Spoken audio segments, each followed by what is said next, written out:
الحمد لله وكفى وسلام على عباده الذين اصطفى أما بعد فقد قال الله تعالى في القرآن المجيد والفرقان الحميد أعوذ بالله من الشيطان الرجيم بسم الله الرحمن الرحيم يا أيها الناس إنا خلقناكم من ذكر وأنثى وجعلناكم شعوبا وقبائل لتعارفوا وقال النبي صلى الله عليه وسلم المؤمن من امن الناس جميعا او كما قال علیہ الصلاۃ والسلام۔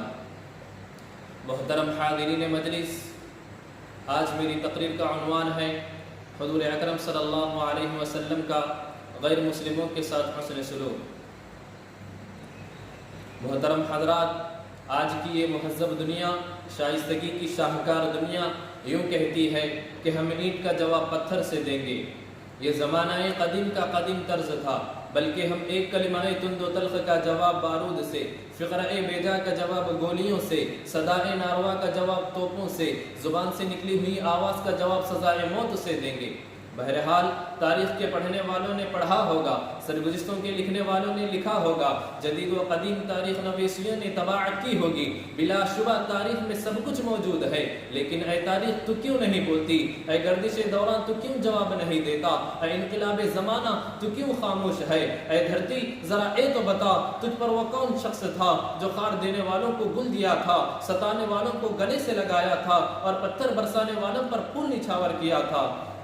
تو زمین چیخ کر کہتی ہے، گردش وقت یوں روا ہوتا ہے، ارے یہ تو وہ شخص تھا، یہ تو وہ شخص تھا جو ہر وقت اللہم اہدی قومی، اللہم اہدی قومی، اللہم اہدی قومی فإنہم لا يعلمون کا نعرہ لگایا کرتا تھا۔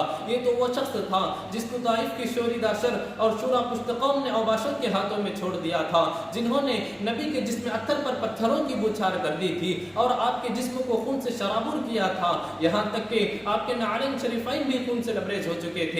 پہاڑوں کے فرشتوں کو اللہ تبارک و تعالی نے حکم دیا کہ جاؤ جا کر میرے محبوب کی جس طرح ہو مدد کرنا۔ پہاڑوں کے فرشتے دست بستہ ہو کر کہنے لگے، محمد اب صبر کا پیمانہ لبریز ہو چکا ہے، تم کہو تو ساری بستی کو تباہ و برباد کر دیں۔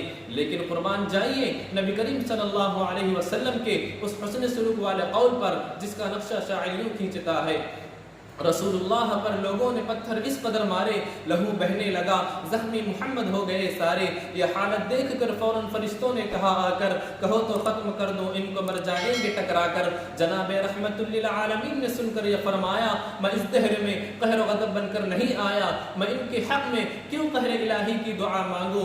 بشر ہیں، بے خبر ہیں، کیوں تباہی کی دعا مانگوں؟ یہ اکثر ہوش میں بھی بے ہوش ہو جاتے ہیں دیوانے، یہ جانے نہ جانے کاش ان کی نسل مجھ کو پہچانے۔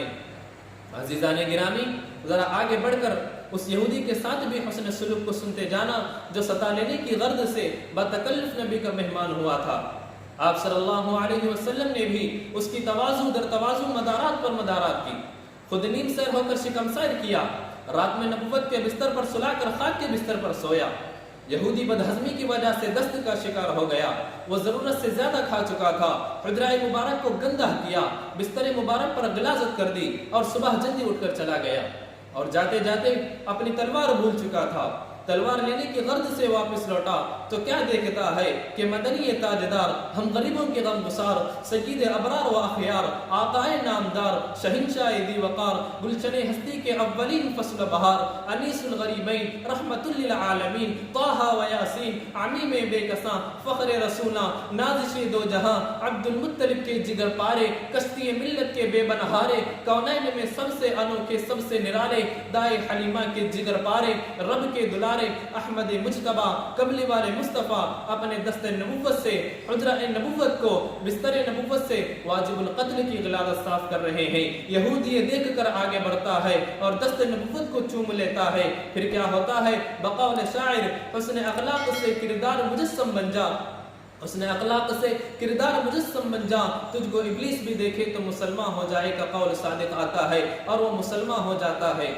دونوں عالم کی کامیابی اگر تجھے درکار ہے، دونوں عالم کی کامیابی اگر تجھے درکار ہے، ان کا دامن تھام لے جن کا محمد نام ہے۔ وآخر دعوانا الحمدللہ رب العالمین۔